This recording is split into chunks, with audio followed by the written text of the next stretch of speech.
All right, guys, welcome. So, in this video, I'm talking to Liam Davis. So, Liam's been on the program for around 1.5 to 2 years, and he got in touch with me recently because, yeah, I think on a video I was talking about people coming on board and trying to get some more testimonials done.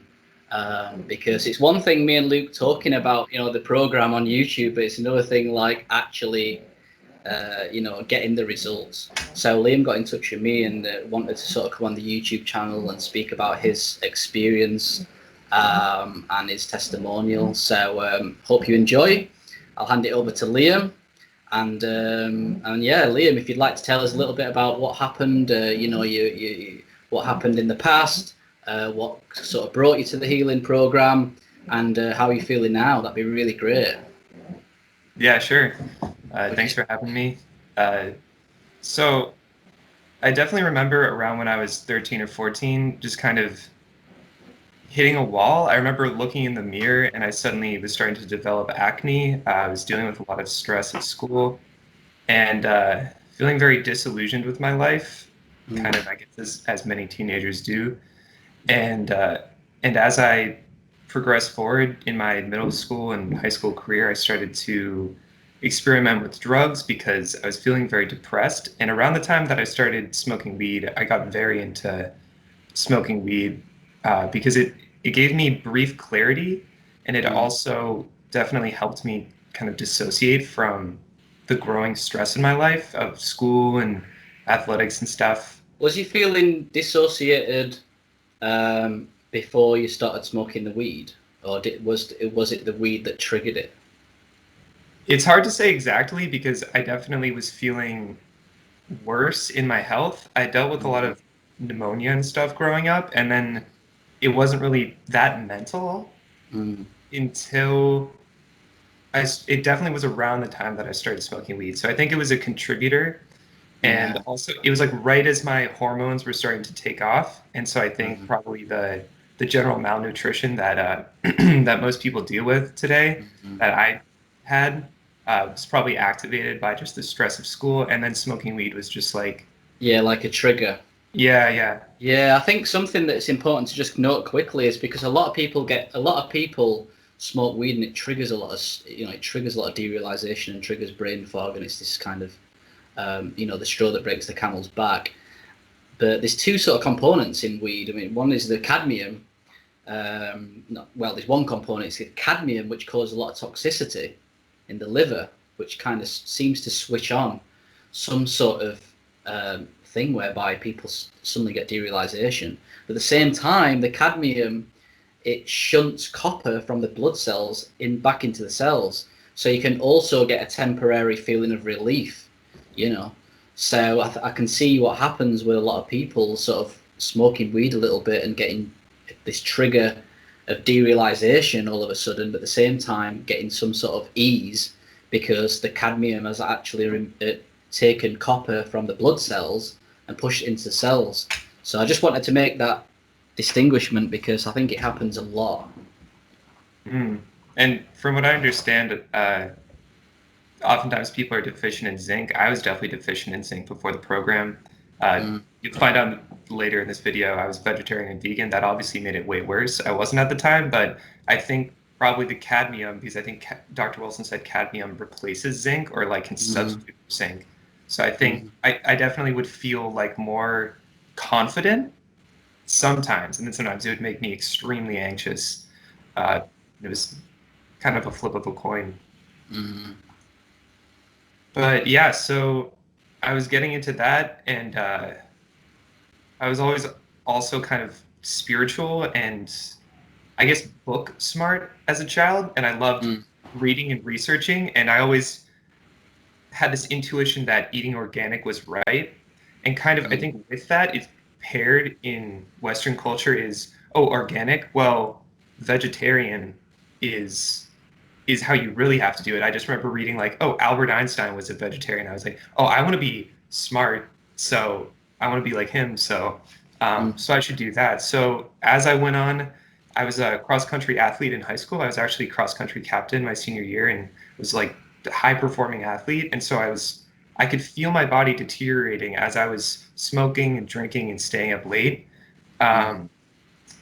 And gradually starting to cut out meat because I felt good initially whenever I would stop for a bit, and then without really thinking about it, there would be a dish of meat. I'd be like, I kind of want some meat right now. Like I was still in touch with my body more so. And then finally, when I was 18, I went off to college, and I always like. There seems to say like I had such a loving relationship with my mom. Like this is kind of difficult to say, but as I smoked more weed and as I just partied more, like I got really disconnected from my family and from her especially because she wanted to see me flourish and do really well. And then when I went off to school, it was probably a combination of heartbreak, and she had recently broken her ankle, and she ended up having a heart attack because of a blood clot, and she passed. And at that moment, I just remember getting the call, like something inside of me just broke, like spiritually. And physically, the amount of stress that I went through at that moment of just getting that phone call at like 3 in the morning. And at that moment, like the next day, I just started getting obsessed about researching why did this happen to my mom? Because, and also why do I feel so bad? Why my brother was becoming more schizophrenic. It was just like this disease going through my family. And I was like, all right, like, I don't care about anything else. Like, I'm going to just do my classes. But I came back and I would just read. And I think that there's this kind of almost like a trap for people who start to wake up to the situation of the world right now, where you start to move ahead, and then there's like, obviously smoking weed and drugs and all of that can actually be a trap because it kind of dulls the consciousness when you start to be more awake to things going on that maybe make you anxious. But the new age movement and vegetarianism and veganism, I just was like, all right, I'm searching, and then it was all over social media, all over, these alternative news outlets, and it just felt like veganism, vegetarianism, like ascension, raising your frequency, like Kundalini awakening. It just seemed aligned with what I was seeing with chemtrails in the world, with the GMOs, with the like all this stuff that I'd kind of been shocked into seeing after my mom's passing. I think it fits well with a more thinking type, because if you're just sort of thinking about how to improve the world, it's easy to jump to the conclusion that not eating meat is a way of improving the world, and at the same time you hear about all these ascension stories and ascension myths, and you sort of mix them two together, and then you get the sort of the vegan movement, But I'm sure you've realised anything that the mainstream media pushes too much, be aware of it. Yeah, even when it seems like it's not the mainstream media, or like just Instagram, there could be like a story that, like some Instagram story that is just being pushed by some algorithm, and it's kind of subconscious thing. But so I remember I had a girlfriend at the time. And she loved eating chicken. She was into all of that and just normal diet. And I got this book by this guy, Viktoras Kulvinskas, the Mucusless Diet. And I started just reading it, and it just promised all these amazing things from veganism. And so it's weird because it really is like a cult, because I just started pushing this ideology both on myself and on other people, to my girlfriend, being like, yo, you should stop eating chicken. Like, and I think part of that was the anxiety about the illness that I felt in myself, and also to help cure, because I was like, oh, like, I don't want this to happen to you. I don't want this to happen to anyone else again. So it was really, it was really, it's an interesting point with the cult, because I think one of the things that I sort of like think about when it comes to cults is that a cult is something that's hard to get out of as well, And the thing is with the vegan cult, you might not be in a group or whatever, but it's hard to get out of the abuse and the attacks that people get when they're trying to remove themselves from that, And I just wanted to highlight what you said before, is a lot of people will go down the vegan route and the vegetarian route, as you've discovered, because they're not feeling good within themselves, because they're not feeling good. There's something in their psyche that's not feeling good, and they can put that feeling on helping animals as a way to deal with that psychologically, you know. So that's a good point that I just wanted to highlight too. Mm-hmm. And like pretty quickly, I pushed away my girlfriend. She left me shortly after, and definitely, I was still smoking a ton of weed at this time, still partying, and my diet was just. I thought I was eating a healthy diet, but it was mostly just like salads and like grains, and so I gradually just felt that my health was declining, my mental health was declining, and so I dropped out of school because I just couldn't. It felt like I just couldn't function anymore. There was brain fog coming on. What symptoms were you getting?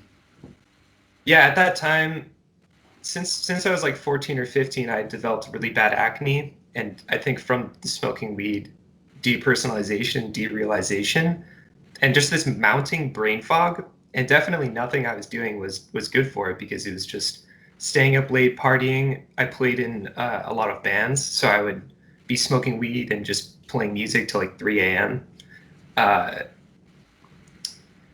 Very, very bad fatigue that I would need tobacco or weed or sometimes even alcohol just to stimulate myself. Let's see.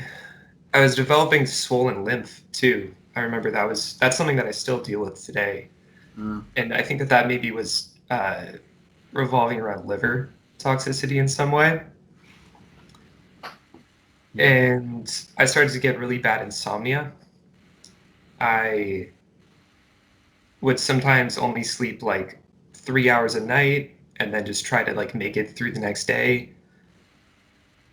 I developed chest pain over time as well, with heart palpitations.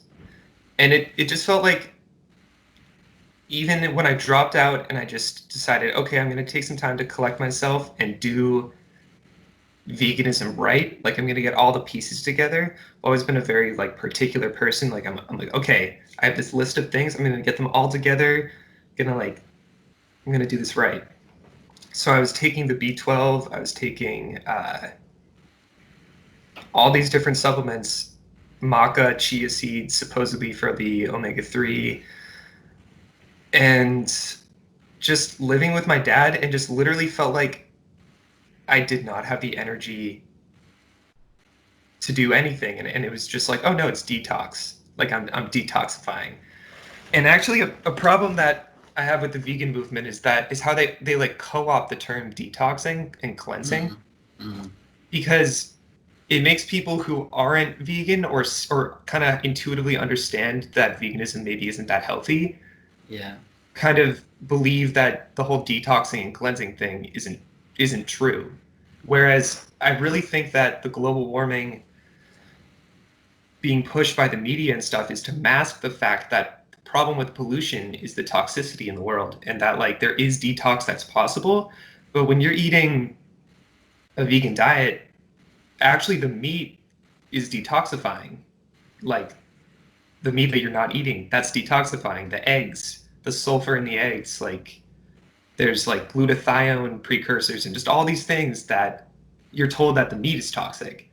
But I remember I watched somebody talking about being on a nutritional balancing program who was vegan, and her hair test came back and she had like the highest level of heavy metals her practitioner had ever seen. And so I was just feeling more and more tripped out over time. Like I felt like I didn't have energy. I felt like I could literally feel the car exhaust and like the plane exhaust and just like the toxicity of the world like seeping into me. And it was just like this like almost like psychedelic bad trip. It was just growing. And I actually mentioned this to my girlfriend recently. Before we started the program, she was vegetarian too. And we both agreed it felt like there was like an entity, basically like some sort of like monkey on my back, like controlling me and like like just like pull, like this puppet pulling the strings. Copper puppet. Yeah. Mm. And so then I was like, okay, I'm not doing something right.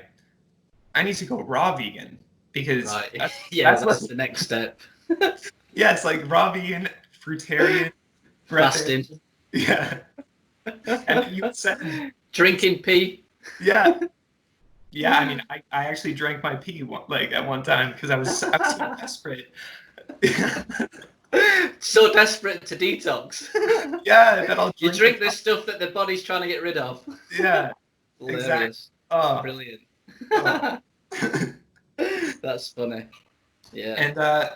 And so I actually though I researched raw veganism really intensely, and I was like, okay, I must need to drink vegetable juice because I'm reading a lot about how like the fiber isn't good and isn't easy to digest from all those raw vegetables. Mm. So I actually was getting just like these mountains of veggies, and I was drinking like probably like a half gallon of vegetable juice a day, and I actually felt maybe better than I ever had before, Right. in a way, because now I know that I was just getting tons and tons of minerals that my body was probably like certain minerals that my body was probably craving. But over time, I did that for about a month or a month and a half. I was feeling more and more sensitive, and I'm still smoking weed at this time. Um, and actually, something that I read recently is that when you first go on a vegan diet, your body starts to cannibalize itself, and because you have all the stored nutrients from the animal foods that you'd eaten prior to that. And I think that was why I felt good for the first couple of months, and especially when I went raw vegan and just cut out all of the irritating excess grains and stuff. And I think that's why a lot of people do feel good initially on a vegan. I was talking about this in our client chat today a little bit, and you know, one thing that I usually find is one of the reasons why people initially feel good as well is because the body's stressed out. The adrenal glands are like, we need to burn off these nutrients that were stored by animal foods. You know, when that's gone, the adrenal glands are working even harder to sort of try and extract the minerals from, you know, the vegan foods that it was getting easily from the animal protein. And it's actually the adrenal stress, in my opinion, one of the big things why people initially feel better. The adrenals are working hard, the liver's probably working harder than it ever has done, the thyroid gland's working harder. And I think, again, it is a bit of a stumbling block, a bit of a problem with real healing, because as you know now, real healing is not necessarily about feeling good straight away, and that's what everyone wants. They want this instant feeling good, and in reality, you know, obviously when we go down to the root cause of things, usually you'll find a toxin there, or an exhausted gland or an exhausted organ, you know, and it's that needs to be fixed. And you know, I was talking to a guy today. He's just started the program, a real good friend of mine. You know, really being good with his diet, and but unfortunately, he sort of figured out that he felt much better when he did certain things. And we looked at his hair test. He had, you know, his fast oxidation through the roof, his sodium levels through the roof. So his adrenal glands were just working so freaking hard, and that's why he was feeling good. But he had all these underlying health conditions, you know. And now he's got on the program, and he's slowing down, and it's hard, and he's thinking, oh my God, something's wrong, you know. He's getting, you know, his body's eating itself a little bit, you know. So that's another issue, obviously, with healing, is this the idea of you can't start something and just initially just think that you're gonna get better and better and better. You've got to remove this stuff, and it's understandable why people are confused. Yeah, I've said to my girlfriend too, I've never known that, like, this could easily be taken as a bad thing, but I've never known true exhaustion until I started the program, because I was in touch with how tired I really was. Like, I went for literally like a year at one point, sleeping 2 hours a night, and And I was just wired. Like I would be like, no, I'm fine. Like it's just detox. It's whatever.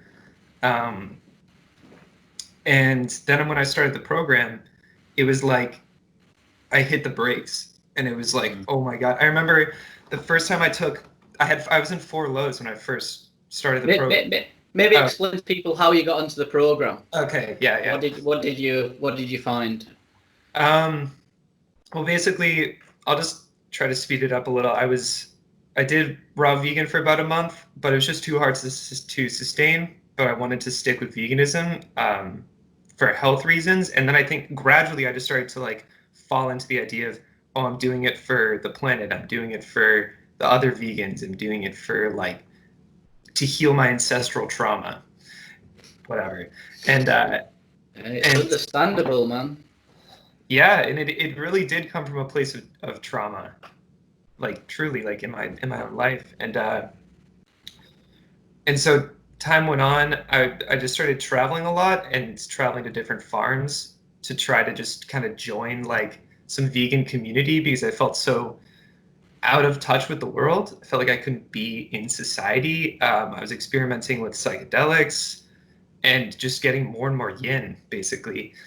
Not eating well, just being like, oh, as long as I'm eating a vegan diet, like even when I'm traveling, like yeah, as long as I'm taking the supplements, I can just eat peanut butter and rice cakes and I love that one.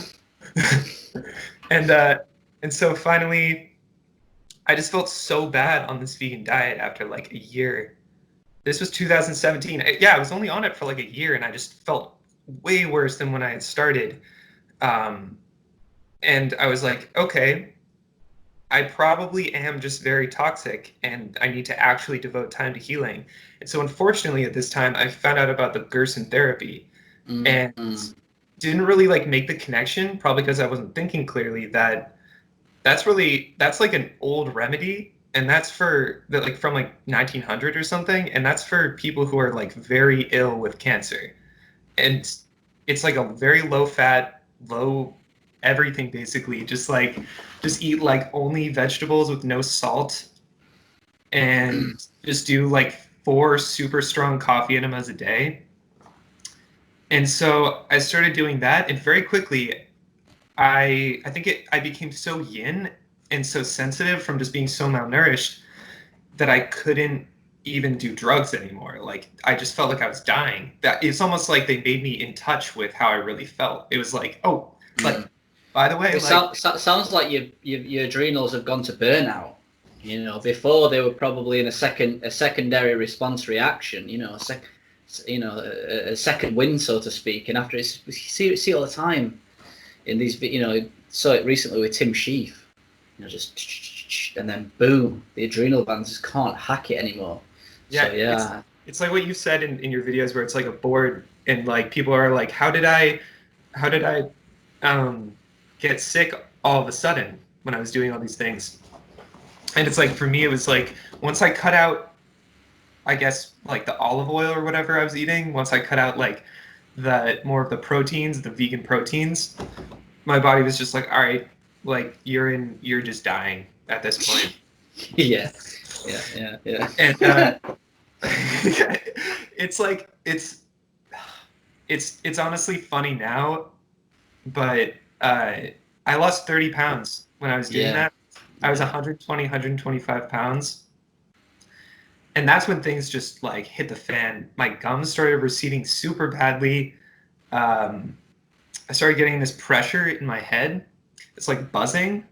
That actually I had a healing reaction with about a week ago where it came back super suddenly. My eye got super bloodshot and I broke out in acne and my lymph swelled up and then it just like passed and it's like wow. So I started getting really bad heart palpitations. My lymph nodes swelled up.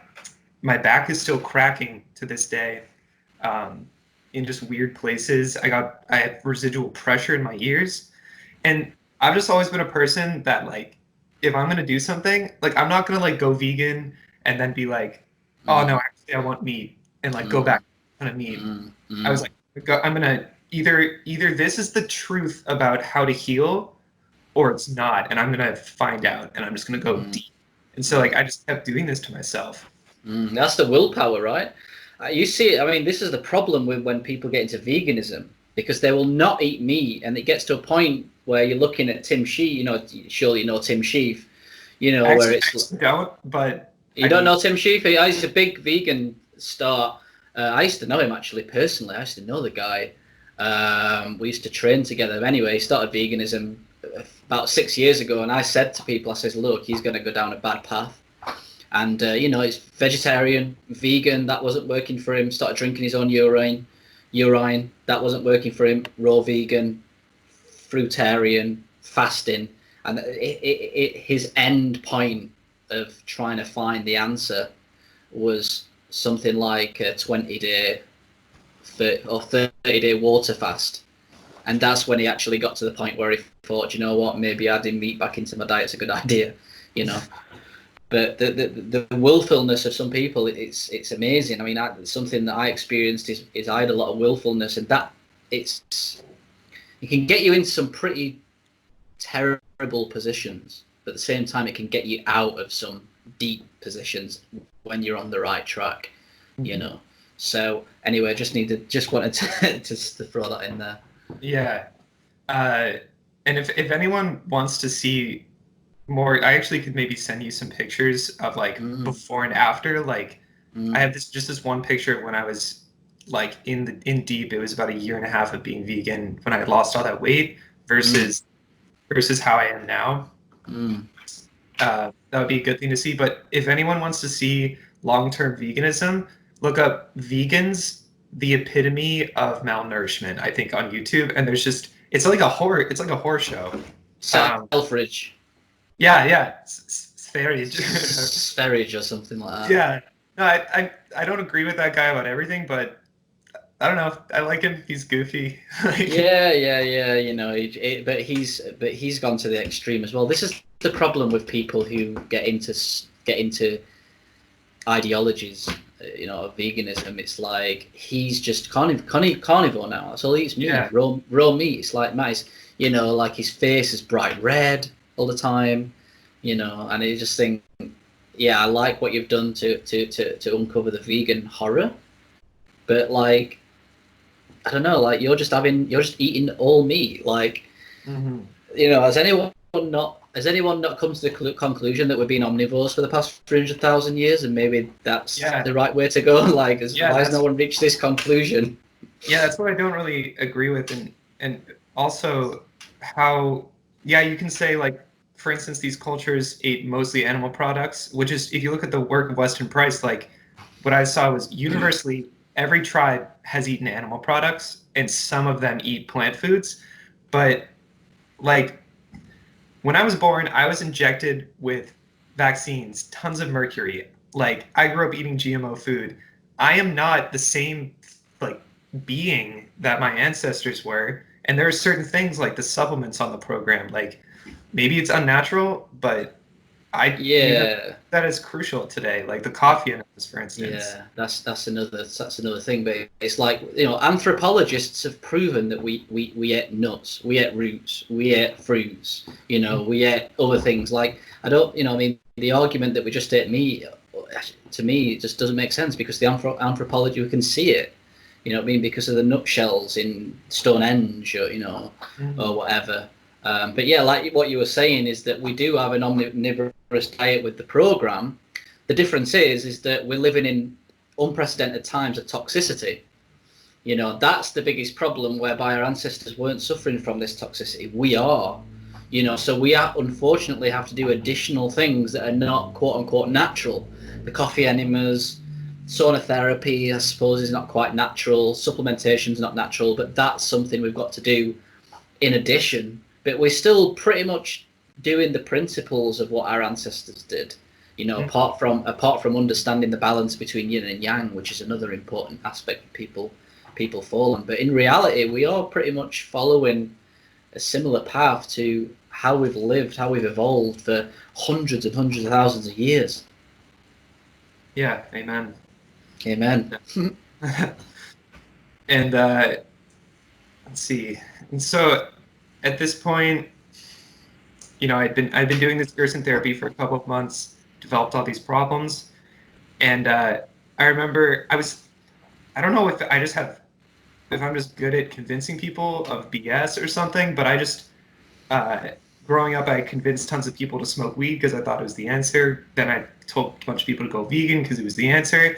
And I was like somehow convincing everyone that even though I had lost 30 pounds, I was still okay. And I guess maybe that's like the willpower. And so I somehow convinced my friends that we were going to go to the west coast of the United States. I'm from New England on the East Coast, and just like go and hike all these mountains, even though I was literally dying. Like I just didn't want to believe the truth of reality. And I guess that's like the yin. My energy was just like up here. I just wasn't even connected to my body like at all. And so I get to the west coast, and like my friends are like, all right, like this guy can't even hike. Like how are we gonna break this to him? They told me afterwards they were just like talking to each other when I wasn't around, being like, how are we gonna help Liam? Like he's so stubborn about this. And I stayed at my aunt lives on the west coast. We stayed at my aunt's for a night, and she went to them and she was like, guys, Liam looks like a skeleton. Like you have to do something. And they just came up to me. They're like, Liam, like you have to let go. And I'm getting emotional like talking about it right now because I legitimately I hadn't cried for like years at that point. I hadn't been really processing like the trauma I went through with my family, with my mom. And I actually hadn't even sweat for a year. I remember I was too weak to exercise because I had just gone so deep into this vegan mindset of like, no, all that matters is just like detox, detox, detox. Mm-hmm. And I just broke down. I cried a lot.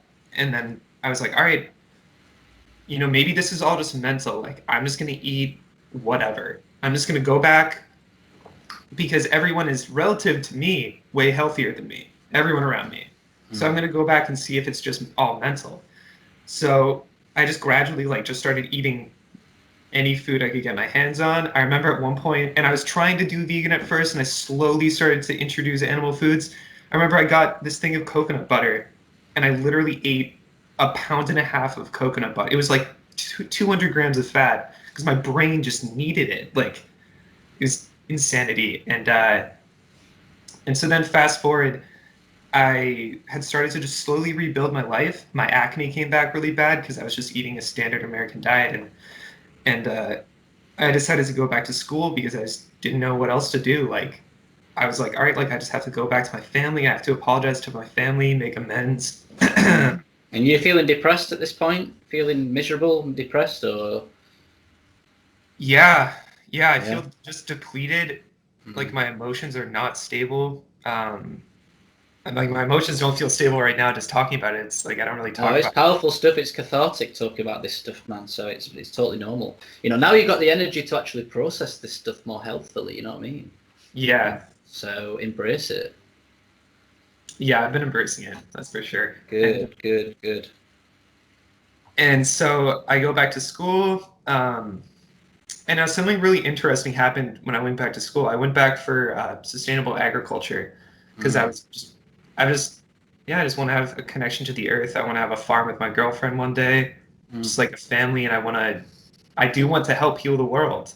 And now I realize that animal agriculture is 100% a vital component of that. And yeah, but maybe you can get into that later. But so I went back to school for that. And I think something that then made me very yin as well was the amount of social justice that is taught in the university. And so it was like I went to school to learn about permaculture and like healing the soil and stuff. And what I really got was like how to hate white men and so I just like was in a way like I went back to using drugs, and I was just kind of like getting more and more lost. I started playing in a band again. And like music is incredible and I love music, but it was almost like this escape, just like I'm gonna be like a rock star or something. And so and then I met my girlfriend, and we had kind of known each other in our classes and gotten kind of close, and then one day we just decided, like, we just kissed, decided to get together. And this is when things started to click.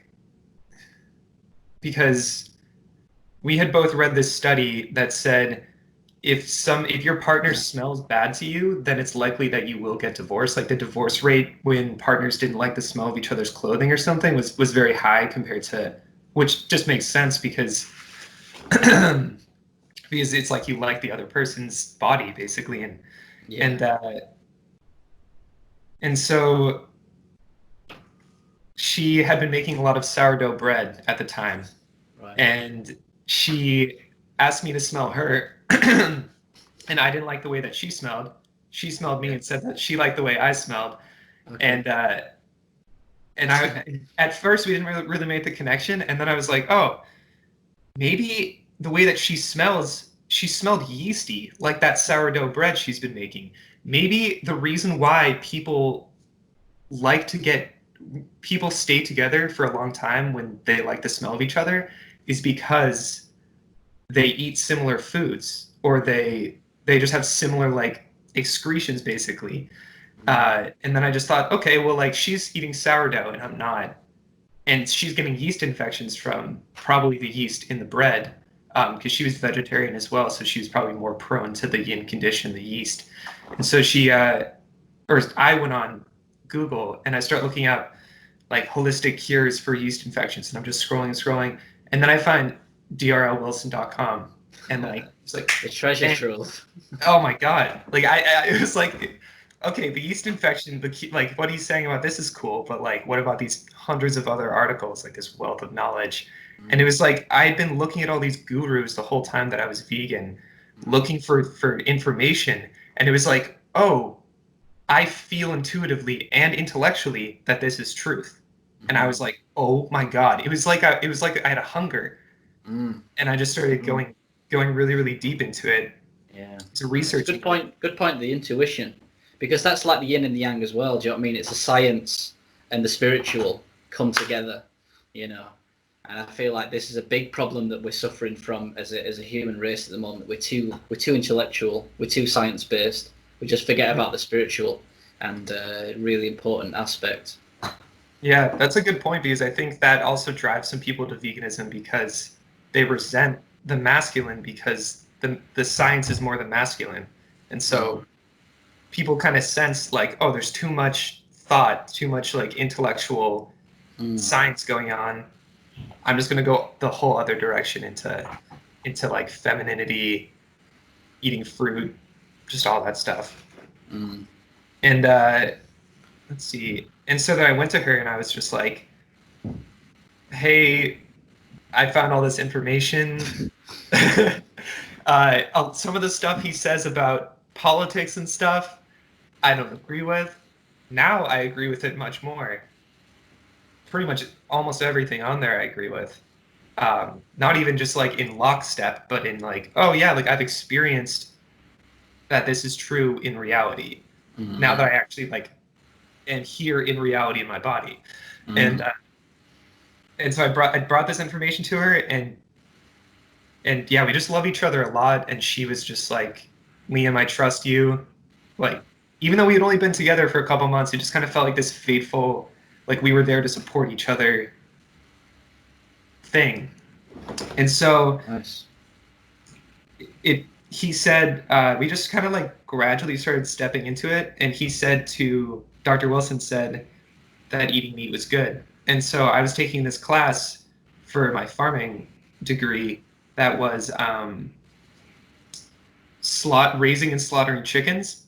Yeah. And I was still like, oh, I can't eat meat from the supermarket. Oh, I can't, because it's like supporting this like evil capitalist society. But I had gotten these chickens that I had slaughtered for this class. And I was planning on starting to like introduce more meat into my diet. And so her and I cooked one. I think it was like 5 pounds, and we just ate the whole thing in one sitting. Like it was like we started to eat it. I think we drank the fat drippings after. Like it was just like sounds like some ritual. Oh, it was rich. It was rich. That's for sure. Yeah. Nice. And like our brains were just so needing of the cholesterol and the saturated fat and the amino acids. Like it was literally like a rebirth. And And I think some people I've heard kind of go gradually into the program, but once I started to feel better, I got some supplements and started doing the free program with her. Once I started to feel better, I was just like, all right, coffee enemas, like kelp, everything, like I'm going in. Like So because how did you initially feel better? What was what did you start to see happen early on when you first sort of, took a few supplements and stuff? I could think basically. Yeah. I could think again. Um, I started to be able to read again. I literally, when I was 4 years old, taught myself how to read. My dad would read me books, and I would look along with the letters, and I taught myself how to read. And since I was like 16 or so, I couldn't read books. I couldn't focus enough. It was like something inside of me was like the letters would just like shift. And so my brain fog lifted, and that was incredible. I was like, oh my gosh, I'm back. Like, I'm here in my body again. My teeth stopped bleeding, or gums stopped bleeding so much when I would brush my teeth because my gums had receded so much when I had lost all that weight. So my gums started to feel a lot better. And so when I'd been on the Gerson diet for about 9 months, I went 9 months sleeping 0 to 2 hours a night. And when I started the program, just doing the free program, it started to go to like 6 or 7 hours a night. Sometimes it would be like even 9 hours a night. And then I would like probably release copper or something, and I would have the craziest dreams of my entire life and not sleep for the entire night. And then like the next night or during the day, I would be able to sleep. And yeah, so that's kind of just what started to happen when I started the free program. Wow. It's deep. Yeah. Yeah, and So then then you when got a test? oh yeah, and then I just called up a practitioner nearby. She sent us hair tests. I was the first one to do it. And I remember I was going into class and I hadn't slept the night before, so I was still kind of like battling with insomnia. I was going into class, and right before I was going to go into class, I got an email from my practitioner with my hair test results. And it said that I was in 4 lows. And I had read about 4 lows on Dr. Wilson's website, and I was like, damn, like I understand this. And I felt it. I felt so depleted, so tired still, just a couple months on the free program, and I still was not feeling up to par. So let's see, I gotten the supplement recommendations from my practitioner. So after class, I went and got some calcium and magnesium and just took like the equivalent amount to 4 Paramin because I was on I think 333 or 444 Paramin. Wow. Yeah. You must have been deep in for those. Yeah. It was pretty bad. And maybe I could send you like my first hair test or something. But yeah, basically, my girlfriend said I took the calcium with dinner, literally crawled over to my bed and just laid down in it and fell asleep and slept for 10 hours straight. And she was like, I didn't even like remember doing that. It was just so relaxing. It was like, like, yes, my body. The feeling that you get in 4 lows, man, when you have the Paramin, it's just this overwhelming, like, release, just this, thank God for that. And you can imagine how freaking hard it is for people who are actually in 4 lows, who've got no idea about it.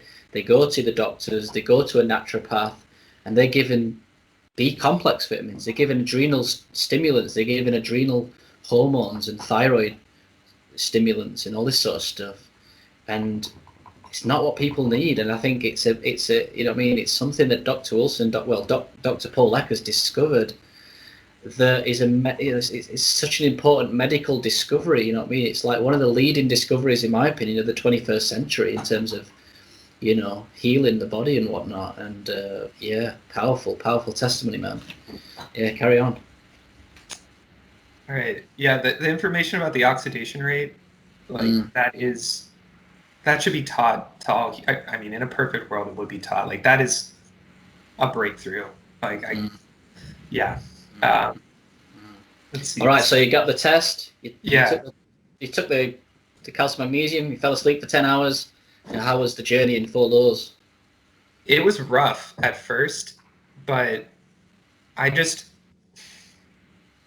I would wait. I actually have heard you talk about when you first started the program how you'd wake up in the morning and you'd have like a half hour of clarity, and then you kind of sink back into like being exhausted, or like an hour or so, and that's definitely what I was experiencing. This is an important point. This is an important point because people don't realize people's adrenal glands are so freaking stressed out, so stressed out. Whether you're in 4 lows or whether you're a fast oxidizer with a secondary wind reaction, that's someone who needs to slow down their adrenal glands. And it's when the program switches them off or slows them down, the exhaustion that people can feel, the fatigue that people can feel, is something that sometimes it's unexplainable how fatigued and how exhausted you can feel. So how did you come to terms with that? I imagine you just accepted Dr. Wilson's writings, and you sort of just, that's what I did. I'd been trying to find the answer to my problems for so many years. Same as you, come across Dr. Wilson's articles. It was like a mixture between intellect and spiritual and intuition, just combined. When I started to feel the exhaustion, I would read his article, for example, on burnout, and it would just make sense. It's like, that makes sense. And it was a horrendous feeling.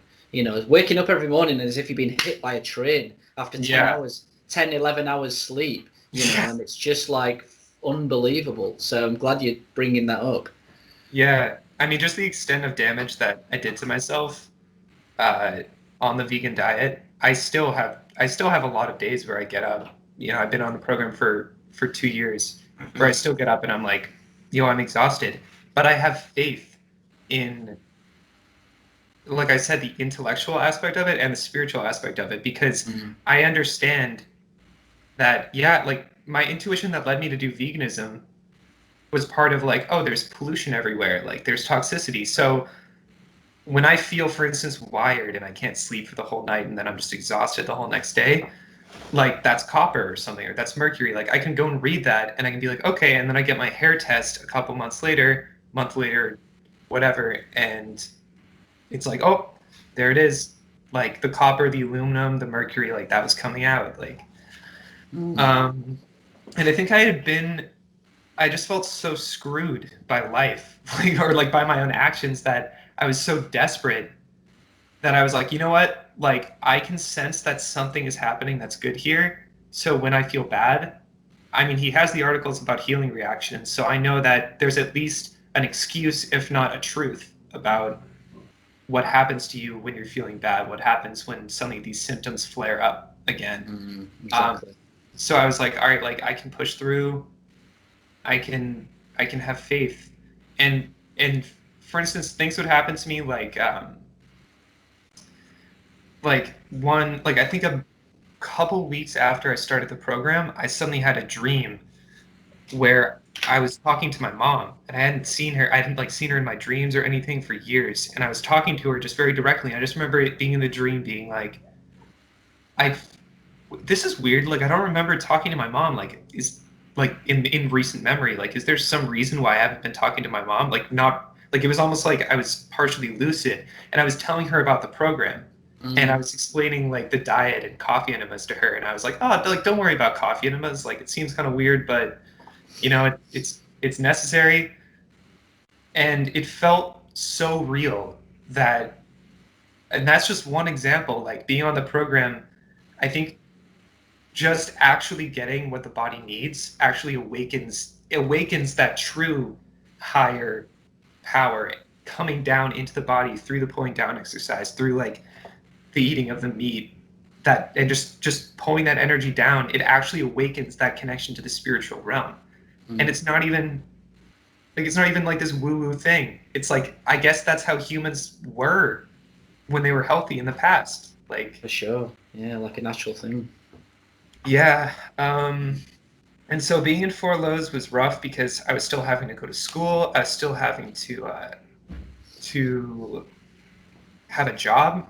And so that was that was honestly a matter of willpower and having faith in the program, in like my practitioner, in God, in just just having to get up every day, and you start kind of noticing the things that are wrong. I don't want to say this in like a, oh, I'm better than anyone else, but it's like you start noticing the sickness in other people that maybe you didn't notice before. And I think that I touched on that a little bit in the social justiceness, like what they teach in the universities. I actually kind of got excommunicated or whatever by all my old friends when I started acting more masculine. So yeah, I did too. Yeah. Yeah, I was very feminine growing up, and I would always wear like, I don't even know, like skirts and like pierce my ears and stuff, and just be like super trippy, like psychedelic, Grateful Dead, just for life, just like all that stuff. And uh, and I started, like, you can probably see I have a little bit of facial hair here. I literally couldn't grow facial hair my whole life. Like Wow. this is 2 weeks, and like I'm actually like, hell yeah, like it's coming in. My jaw started Nice. widening. My neck, you can see my neck is actually like kind of like the thickness of my head. My neck before was very thin. Uh, Right. I started like getting more broad shoulders. Yeah. My voice was deeper, and I started being more young. So like, um, More direct. yeah, people would say something, and I would just be like, no, like that's not true. And Mm. people would be like, oh my God, like Mm.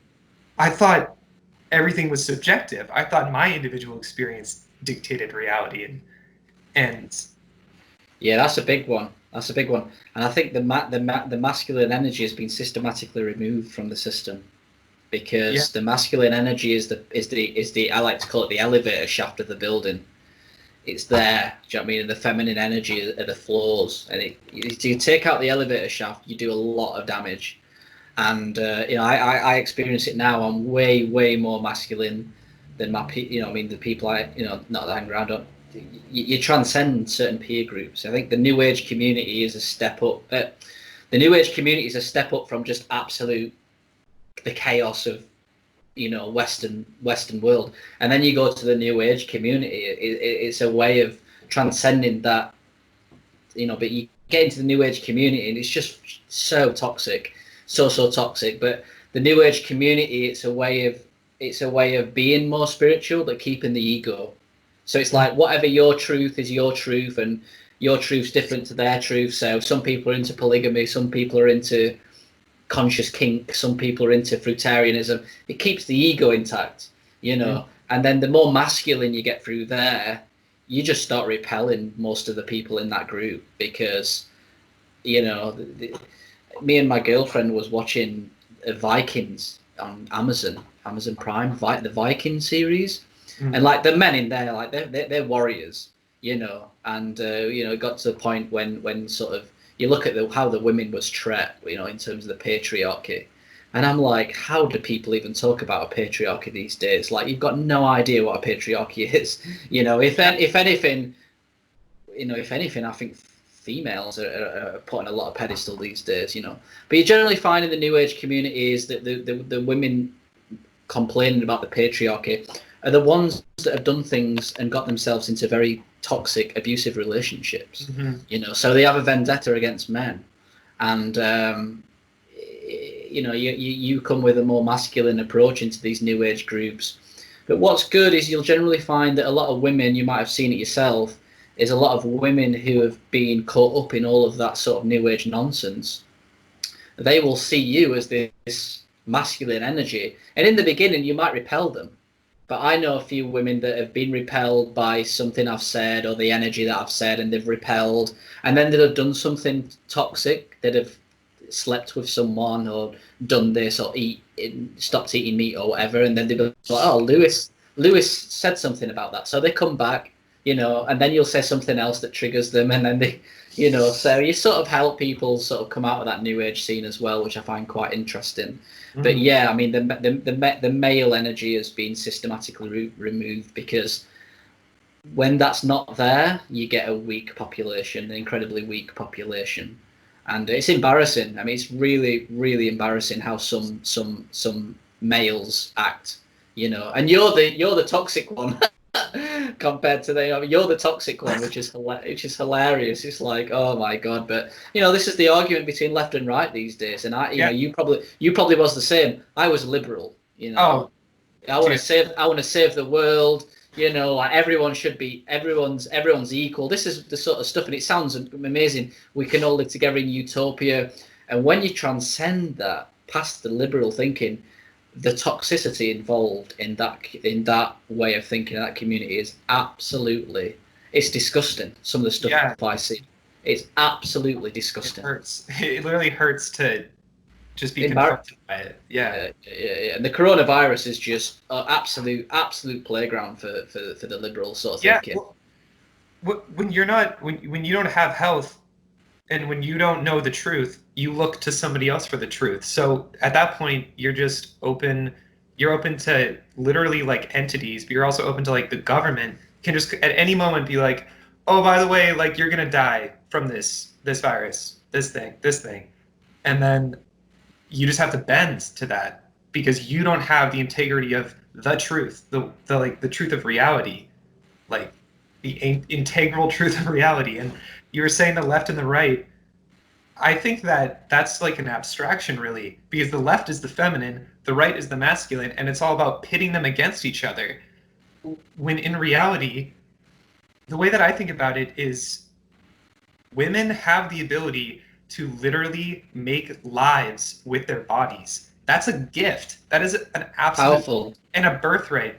And actually, as a man, I can't do that. So what I have to do to find fulfillment in life is I have to go out and I have to create things in the world, and I have to basically make children through what I create and through what I say and through what I do, and like manifest a structure for that family, for those children. And that's my right.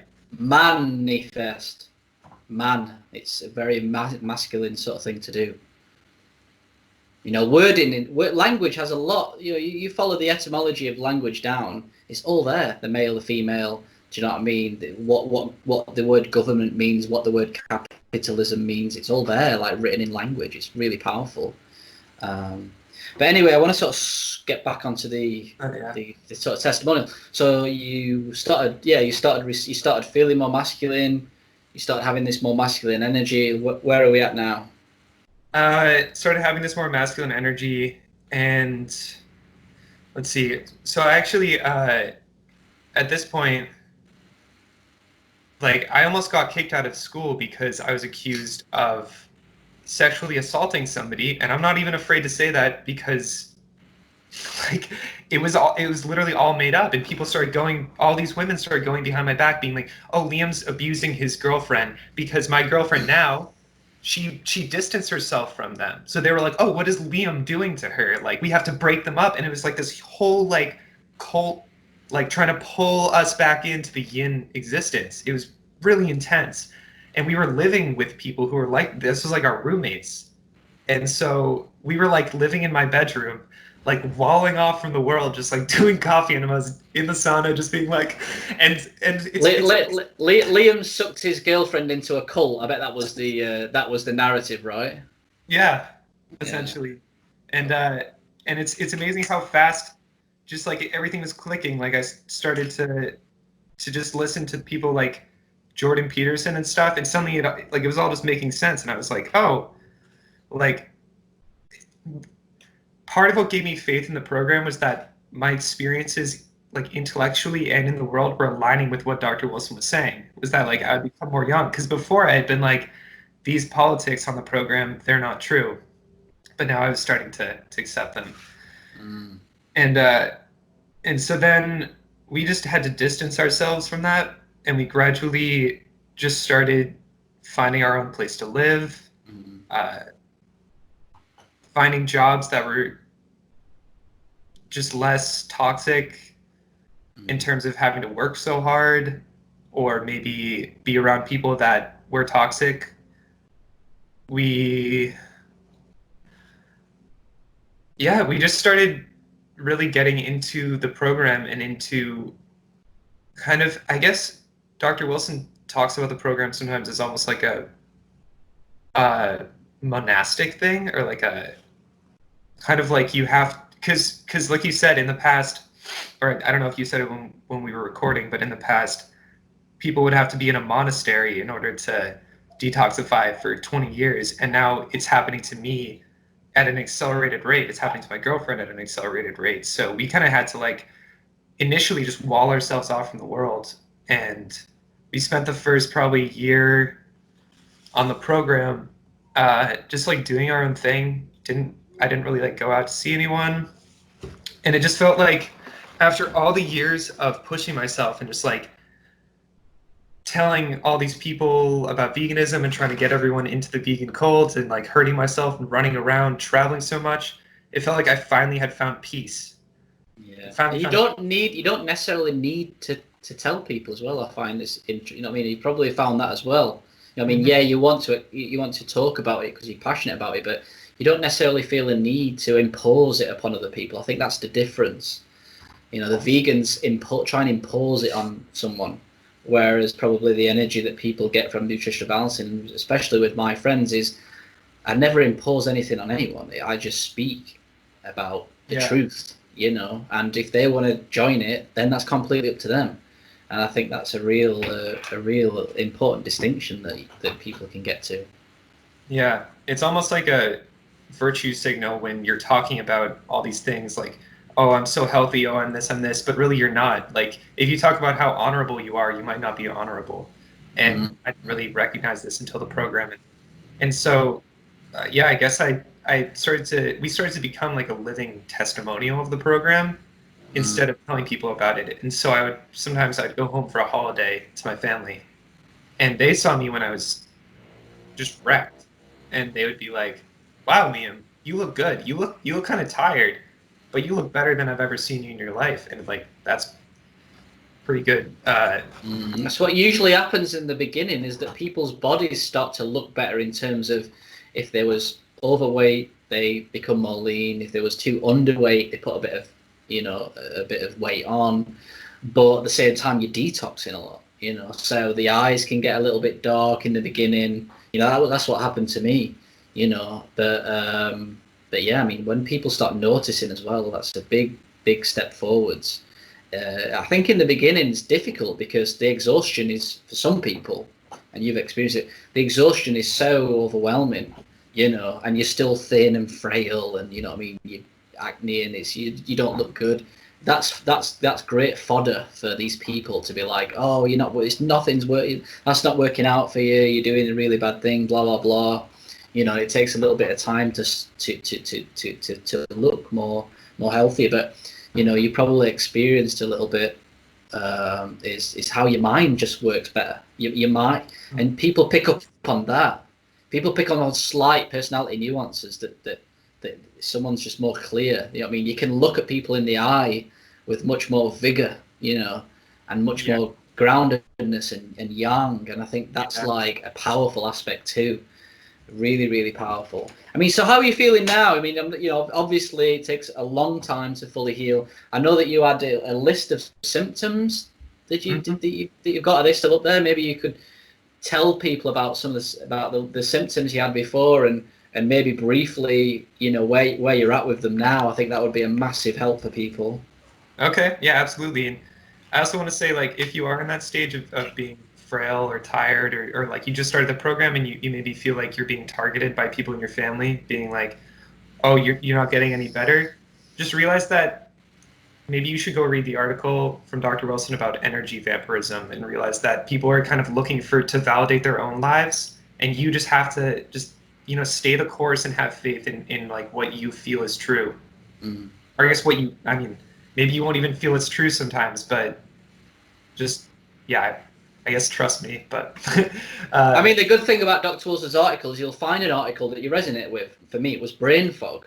I was like, well, this makes sense. The doctors are saying I've got a psychological problem.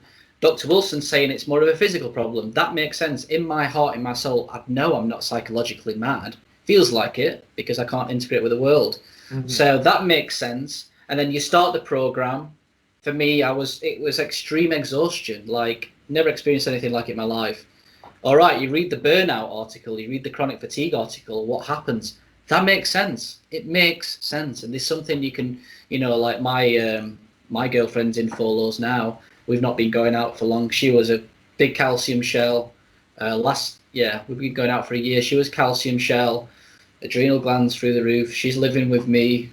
And it's gone straight into 4 lows. I'm like, it's interesting that you're living with me. I've been a practitioner for 5 years, been doing it for 10 years. Like, you've just gone boom, But she's gone into 4 lows, and her last test come through a few days ago, and she's on the Paramin, and she's been asleep for most of the day, and it's like, but she's like, it feels right. It feels right. I feel like my body wants to sleep. It's not like I'm fighting against it. Like, it's just, and that's what's important, I think, about the program. And and I think you go into this dip, and then you'll go through healing reactions. So like copper reaction, mercury reaction, cadmium reaction. You read Dr. Wilson's article. That's what I'm experiencing.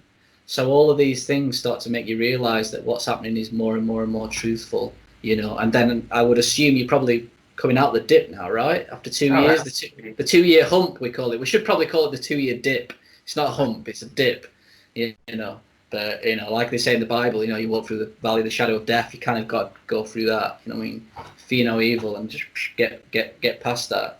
So, yeah, maybe you want to tell people about your symptoms that you had before, maybe talk a little bit about how they are now and stuff, and I think that would, be really useful for people.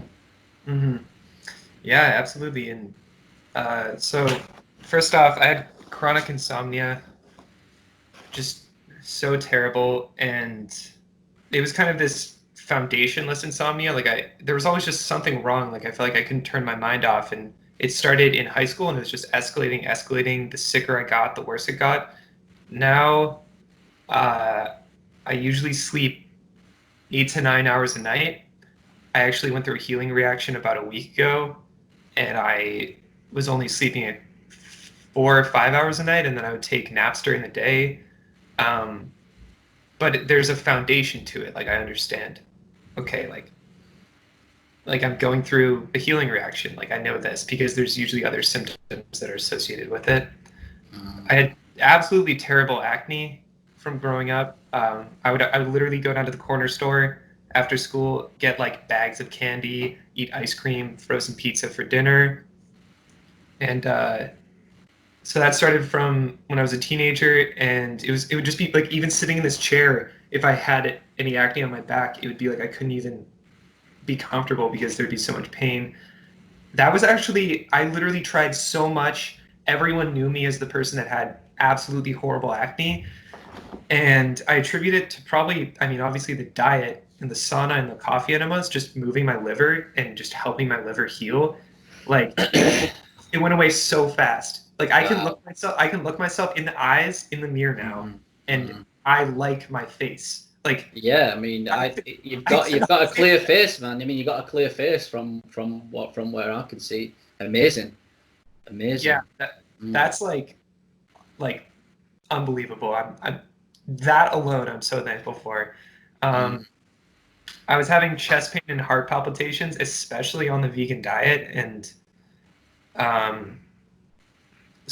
probably from heartache from the trauma in my life, and then also just dietary, not getting those healthy fats, just a lot of things. It would sometimes be paired with the insomnia. I would be okay during the day, and then I would lie down to sleep, and then it would just be and I'd be these pains. Drug addiction. I could not stay away from weed, and especially weed, but also nicotine and alcohol. I was really into psychedelics, and I just felt like there was always something pulling me back. I'd be like, all right, I'm not going to use it, and then it would just be this, almost this succubus. It would just be oh, I need this, and after starting the program, I have no cravings for drugs at all. Wow. I've been around it, I think, a couple times. I think I actually have been handed a nug of weed by somebody who was on medical marijuana, and I was just oh, cool. and like had all the opportunity to smoke it and just like put it down and like kept doing things in my life. So that's been incredible. How's the anxiety, depression sort of thing? The anxiety is a lot better socially. And I'd say that I don't know if it's anxiety, but it's like awareness of these things in my mind and and like kind of repeated behaviors and thought patterns, as well as awareness of experiences that I've had in the past that come up on the program, because I suddenly like understand a way that I was acting or a way that a person acted towards me. Yeah.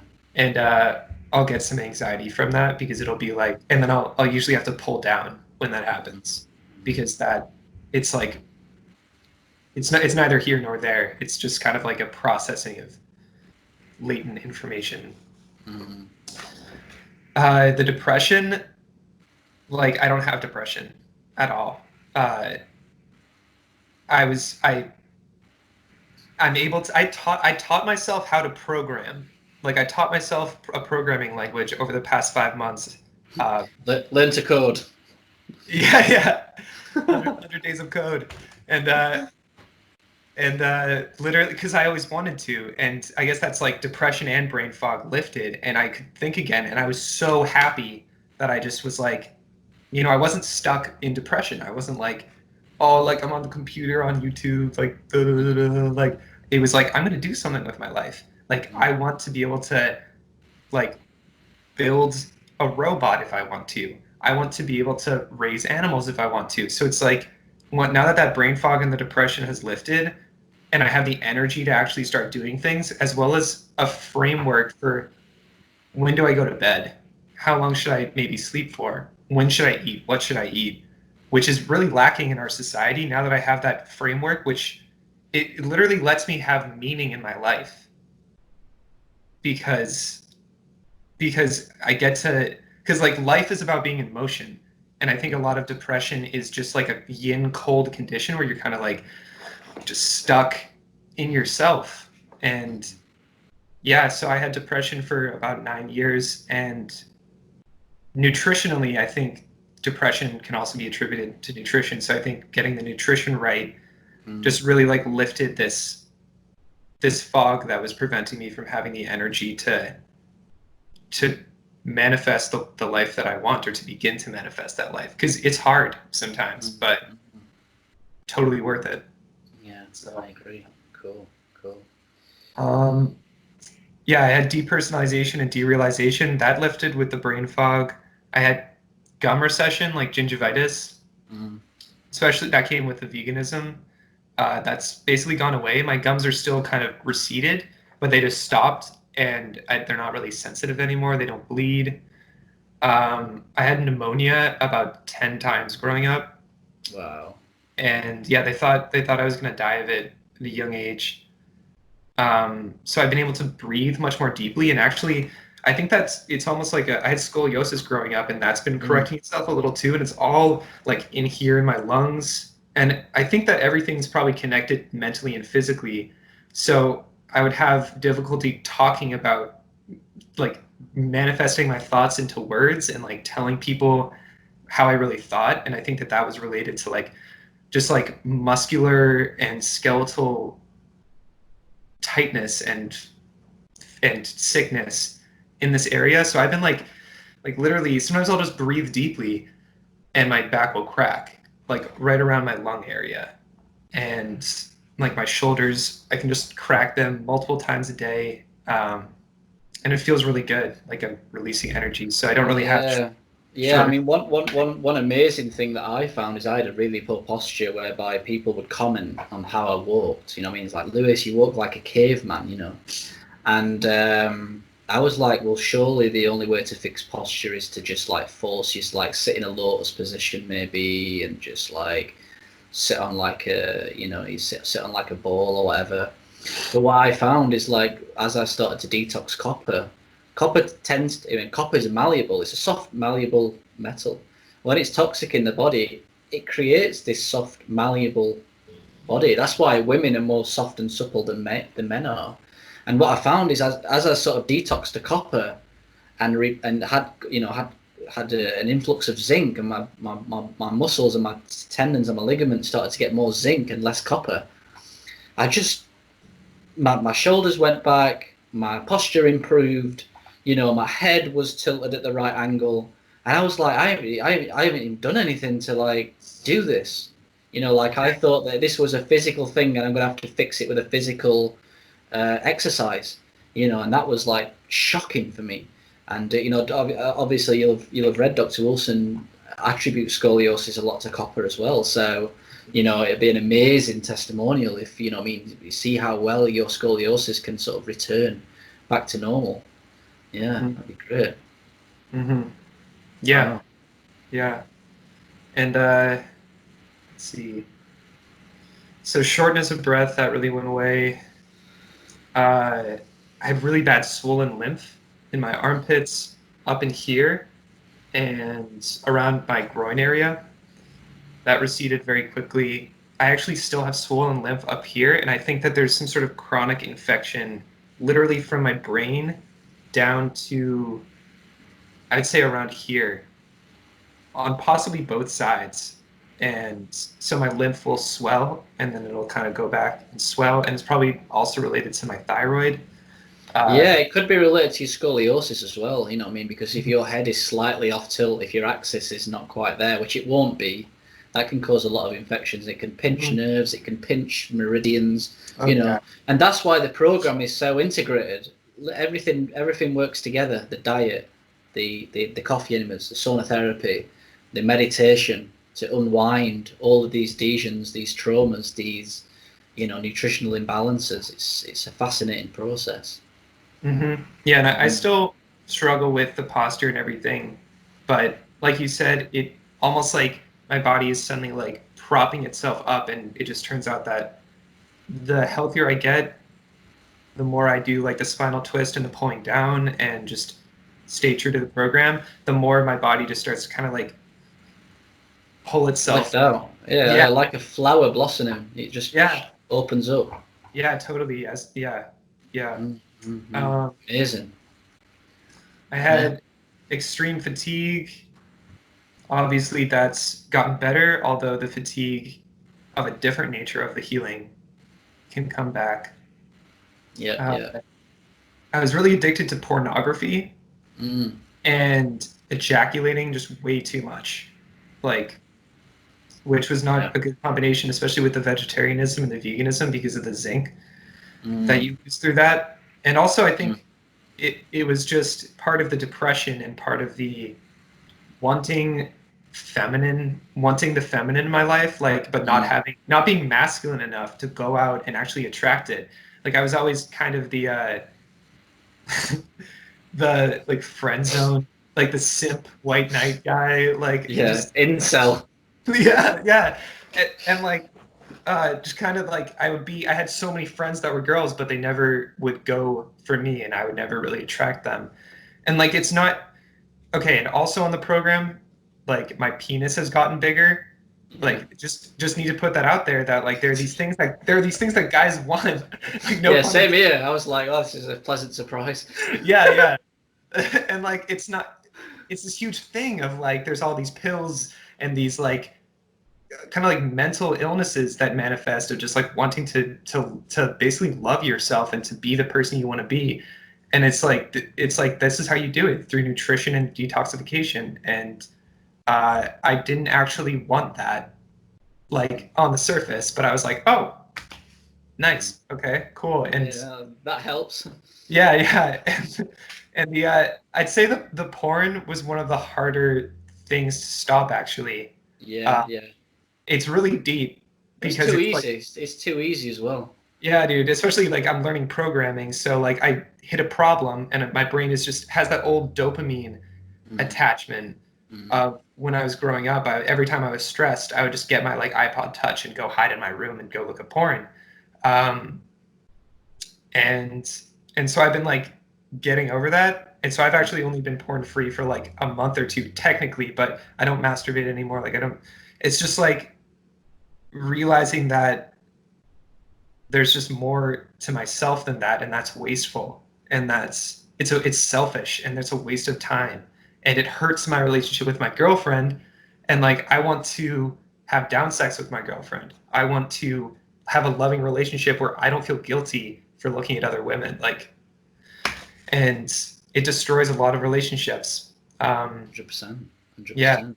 If people can direct that energy not only into creative endeavors, but to direct, when you feel that, sometimes it's natural. We're here to reproduce. We want to spread our seed. It is a natural element, and just forcing yourself to be like, well, okay, let's, we can use that energy, that sexual energy that builds up on the program too. When you've got more zinc, you've got more testosterone, your hormones are there, you're going out, you're doing work, you're solving problems, your testosterone's high. Do you know what I mean? Like, you want to ejaculate on one level, and it's like, it ruins relationships. And if you can just, just push that energy into your endeavors, and push that energy into, like, thinking about when you next have sex with your wife or your girlfriend, even if you just do it once a month or once every 2 months or whatever, which I think is much better. How much better is it than to have a really amazing night of passion and sex on once a month, rather than bashing your bishop every day and then just like having meaningless sex with your girlfriend at night, because she's not even feel any energy anyway, because you're just a simp. You're just like limp and just like pale, and you can't do anything. Yeah. And that's a much more healthier way to think. But I think it's a big problem for a lot of people. It's so easy to these days. I'm a bit older than you. I'm 4 years older than you. When I had when I was younger and I had a laptop when I was 14, 15, I was on dial-up. I couldn't. You'd be waiting an hour to get like 10 seconds of porn film. These days with the 4K screens and the 4G internet, it is an easy thing to do. And I think one of the problems is, I think we spoke about it before we came on live, or whatever, is the family unit. The family unit's been broken down, and like when you lived in families and you wasn't on technology, and you just wouldn't, your focus would be on other stuff, other healthier stuff. When you're at home on your own, getting frustrated, feeling lonely, you're toxic, you can't attract women. It's an easy escape, and it's something that's been bred into us from being young. It's okay to masturbate, it's okay to ejaculate, and I'm sure some of your friends now, definitely my old school friends, they do it all the time, and some of them are married, some of them have got girlfriends. It's a pretty horrendous thing, but it's a mental thing. It's a mental thing. One day it's like, I'm gonna stop, and that's it. You gotta stop. Simple as that. Yeah, and that's a good thing you touched upon with the manifestation. When you hold that masculine energy in and you direct it elsewhere, like I can't help but do things that I have to do. I can't help but like go out and make something happen in the world, like even no matter how small, like just do my chores, clean my room, like start to break free of this money job system by creating wealth in other ways. Like it's like it just comes forth in other ways, and it's really wasteful just to be wasting that fluid. Definitely. Awesome. Right. Okay. So yeah, we're moving up to an hour and a half now, so I think it's probably a good idea to taper off a little bit. I think this has been an amazing testimony, man. Like really, really inspiring, and I think it really just gets to the heart of what the program's all about. The sick bodies that people have got today. Whatever angle you go down, whether it's vegan, vegetarian, Western diets, just the stress of modern life. And starting the program and healing and realizing the exhaustion of the adrenal glands and detoxifying. But really the beauty of the program is the small things sometimes, is becoming more masculine, is having a personality shift, is realizing how much of a, how arrogant you were in that area of life, or how much you did something to that person that you you should go and apologize for, or whatever. It's these small, tiny things, and it's about sort of Dr. Wilson talks like a diamond or a statue, and God is slowly chipping away at this statue, and you've got this perfect entity underneath, and you've got to chip away at it, chip away, and these amazing things happen, usually on a spiritual level too, and really that's what the program's all about. It's this constant evolution upwards and upwards and upwards into a very powerful, truthful, integral being, and after a while your health problems, they become a thing of the past, and life starts taking a different route, whereby it's about just healing, transcending, and just getting to these really high truthful levels. So I appreciate you coming on, man. I don't know if there's anything you want to sort of end on or finish on. Yeah, first I just want to thank you for doing this with me. I've been watching your channel for probably a year now, and it's really been there to just be a guiding voice, you and Luke, whenever I've been having trouble. And so yeah, I really look up to you, and I really respect you, and just thank you for doing this with me. I appreciate it.